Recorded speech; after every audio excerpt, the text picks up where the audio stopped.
এলাকার মানুষ বলছে, অভিযোগ করছে, এমনি কেউ বলছে।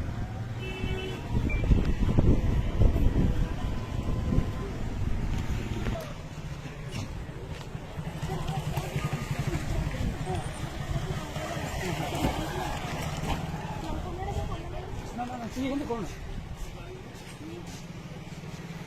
পুলিশ গতকালই আমরা দেখিয়েছিলাম যে একেবারে অস্থায়ী হোমগার্ড শাহিন মোল্লা ওরফে সানি, তাকে কিন্তু তোলাবাজির অভিযোগে গ্রেপ্তার করা হয়েছিল। আর আজ কিন্তু দেখা যাচ্ছে অর্থাৎ সানি নিজেকে পুলিশ পরিচয় দিয়ে বিভিন্ন জায়গা থেকে শাহিন মোল্লা ওরফে সানি, তার বিরুদ্ধে একাধিক অভিযোগ ছিল। আর তারপরে কিন্তু তার পালাবদলের পরে কিন্তু অন্য ছবি একেবারে দুষ্কৃতীরাজ বন্ধ করতে কিন্তু পুলিশের এই